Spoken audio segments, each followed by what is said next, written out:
2025 was DBD's worst year yet. Easily the most criticized by the community, and honestly, it's kind of deserved. And no, another post asking for the Labor of Love award is not going to sweep this under the rug. I thought it'd be physically impossible for 2025 to be DBD's worst year when you consider the buggy release of Legion, Twins, or hell, even when Behavior added 3-gen killers in a row. Even 2021's issues pale in comparison to 25, despite its extensive issues like buggy content releases, questionable reworks, and countless terrible developer streams. Kills and escapes are proxies for skill. Think about sports, and I'll use hockey as an example. As much as I will always love DBD, it's pretty obvious that even I couldn't really enjoy 25 as much as previous years. Just look at my upload schedule. All this is incredibly ironic when you consider the video I posted last year titled "Why Do People Still Play DBD?", which discussed the highs, lows, and even the most infamous controversies of the time. I ended that video praising how far DBD has come, and I can't help but laugh at how severely mismanaged 2025 was in comparison to the previous year. Just last year, we had 2 great licensed chapters with arguably the best original chapter we've ever gotten, All Things Wicked. Great power, perks, cosmetics, and most impressive of all was the marketing. It was quite literally insane, and whoever managed that deserved a promotion. Well, at least until they were most likely laid off. This release was a stark contrast to the first disaster going into the new year, Houndmaster. Houndmaster's PTB was an absolute mess. She was completely unplayable due to the faulty UI and pathing of the dog, and she was so broken that she had to be kill switched from being played in the winter event due to a speed exploit. It didn't help that a new meta was forming on both sides of the aisle at the same time, focusing on 2 perks, Hex Thrill of the Hunt and the new perk, Shoulder the Burden. Thrill combined with other totem perks caused cleansing speed to take several minutes, and Shoulder became a bit overwhelming with experienced Swifts. While both perks were tuned down, player morale towards new changes was already at a low. Most people were quick to move on, however, once Tokyo Ghoul was added to the game, and it was pretty fun, but like always, the honeymoon phase did not last long. Many players became sick of the new character, resorting to DCing against the Ghoul more than Skull Merchant. It's a great question. We've had a DC, we've had 2 DCs. V, don't do it. V, don't leave me alone with Ghoul. Oh, Christ. The Ghoul is a fun movement killer to play, but taking away player agency and movement can be very exhausting to play against. And his deep wound hit was despised for being far too easy to hit, and this I'd have to agree with. The most notable issue with this chapter was a very frustrating bug known as the Kidnap tech, in which players would be unable to move while the Ghoul latched onto them while crossing a pallet. Zero counterplay, and the devs initially refused to classify it as a bug, but with enough criticism, they eventually removed it. There's not much to criticize when covering Springtrap's release. It's very obvious that they put a ton of time listening to the fan base of FNAF when developing Springtrap, and it was fun for both sides on his release. His map was great, his kit didn't feel overwhelmingly strong, and his add-ons also offered a variety of different playstyles, whether you were more interested in gen defense, playing stealth, or going for orbital hatchets. Overall, it was a great chapter that released with little to no game-breaking bugs, but unfortunately, I can't say the same for the rest of this video. Easily the worst release of the year was The Walking Dead. Its arrival in DBD was anticipated for years, and many people were incredibly excited to play the characters from the iconic show, like Glenn or Negan. Oh wait, those didn't make the cut. Well, at least we got several of the core cast. Unfortunately, the new content was genuinely unplayable. No exaggeration. I can't even tell how many people uninstalled the game over this release, and honestly, I can't blame them. If I spoke about every single bug, this video would be even longer. The most atrocious bug was in the form of a metal beam sticking out on the left side of loading screens. It was quickly deemed as Jim Bean by the community, and while it was funny that he was immortalized as a profile icon, it's baffling how any of the major issues made it past playtesting. For marketing purposes, Behavior also partnered up with creators to play with Chandler Riggs, the well-known actor who played Carl on The Walking Dead. It was a stream meant to celebrate the release, and they were unable to play a single game. This was because hackers invaded every single custom lobby, making each game completely unplayable. Otstarva notified Behavior how to fix the issues by filling the spectator slots with stream mods so that the cheaters couldn't join. Ots was saying that, like, if we fill up the lobby completely with spectators, but is that not going to work? No, that's what this is. Okay. Even with a solution so simple, Behavior made the strange choice to completely disregard said solution. No surprise, the lobby kept getting invaded and no games were able to be played. There was no follow-up stream. Behavior took a huge amount of backlash for this, because why would they not listen to one of their biggest advocates, one who's played, streamed, and created content for their game for years? If their own consultants don't have a voice, then who does? It took multiple patches to fix a majority of the Walking Dead bugs. By then, the community's trust and patience had been worn very thin. There's not much to say about the Sinister Grace chapter. The PTB and final release were not very buggy, and the character was a fine addition to the game, but just not very exciting. Sure, the body horror aspect is unique, but the gameplay loop was boring to a lot of people. This chapter was very middle of the road, a safe but predictable one.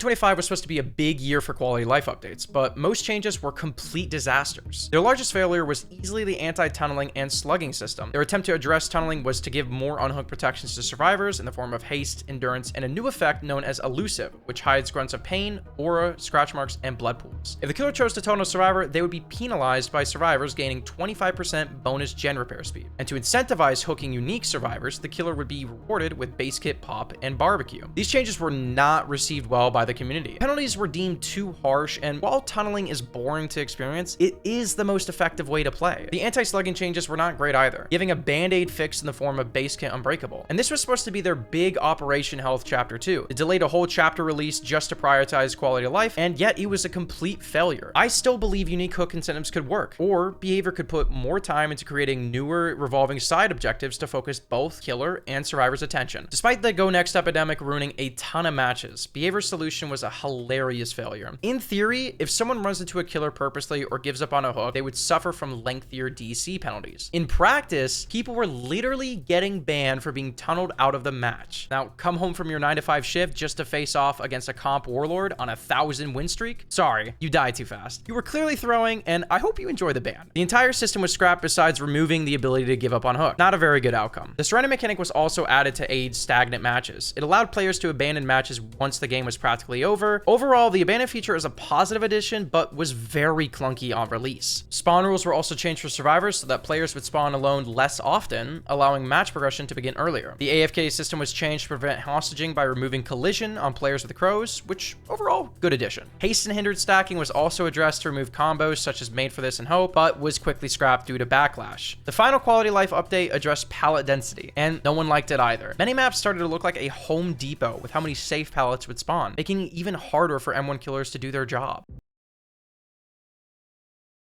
Total of 7 different events in 2025. And while most don't really like Lights Out, Chaos Shuffle and 2v8 became quite popular. 2v8 got a great play while you wait system, and while you can't play the normal 1v4 mode while waiting, it's a good start. While balancing in new modes is never perfect, the Blood Moon event was quickly hated for how quick games would end due to the speed of blood gens. It reached a point where players were begging Behavior to end the event early so normal queues could return to a lower waiting time. Unfortunately, Haunted by Daylight was a little more lazy this time around. The Void had a large amount of the structure removed, and gens could be remotely completed with an item. Not super interactive.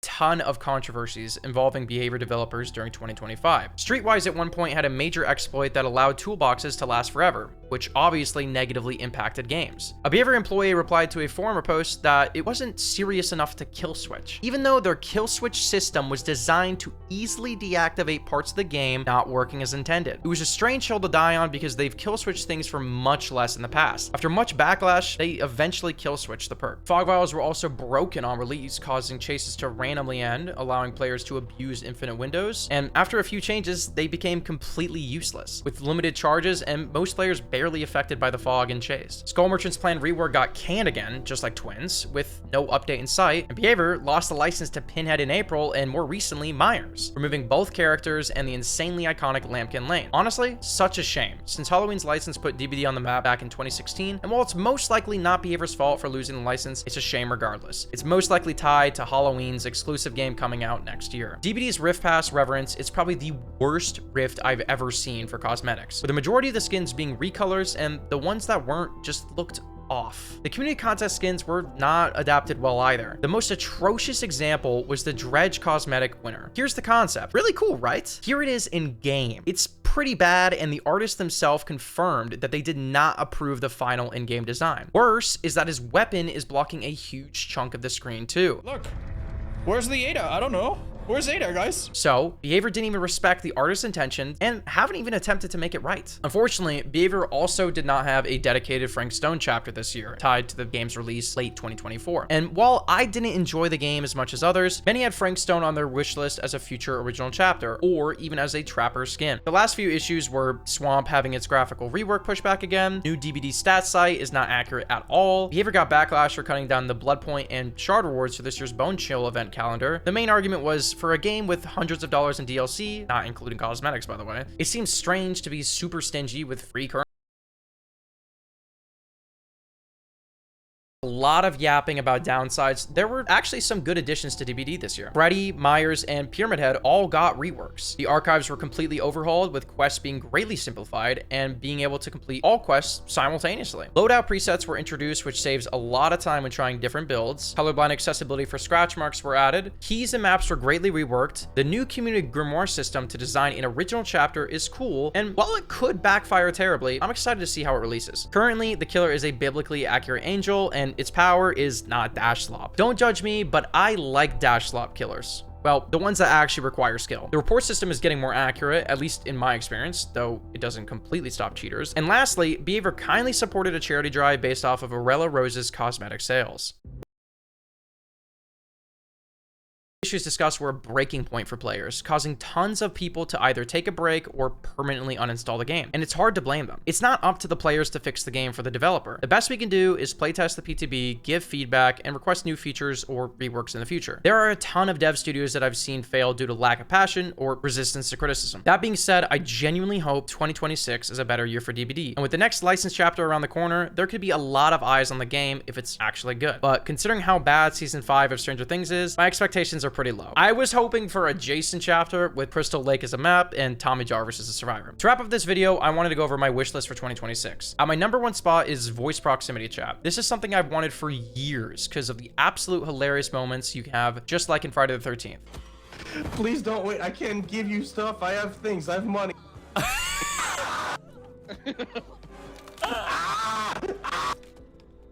So many games wouldn't be as popular without it, and if it's managed well with a proper reporting system, it can absolutely bring a lot to the game. To those who don't want it, I totally understand. Protect your peace. There would need to be an option to mute people or just completely turn it off. In my second spot, I would love if BHVR added a community server browser that encouraged modding and new game modes that wouldn't impact normal queue times. Next item on my wish list is for BHVR to experiment with an actual ranked mode. Our old color rank system would return, and the current MMR system would be revamped. They're already hosting official tourneys, so why not try a ranked mode? And my final choice would simply be a proper VOD review system, similar to Counter-Strike or Marvel Rivals. This would not only help new players learn what they may have done wrong in a match, but also aid in determining if someone may have been subtly cheating. And if you're still watching, then I really appreciate the support. Did I miss anything from this chaotic year? And let me know what you guys have on your 2026 DBD wishlist. I wish nothing but success for BHVR this coming year, and until then, I'll see you on the next one.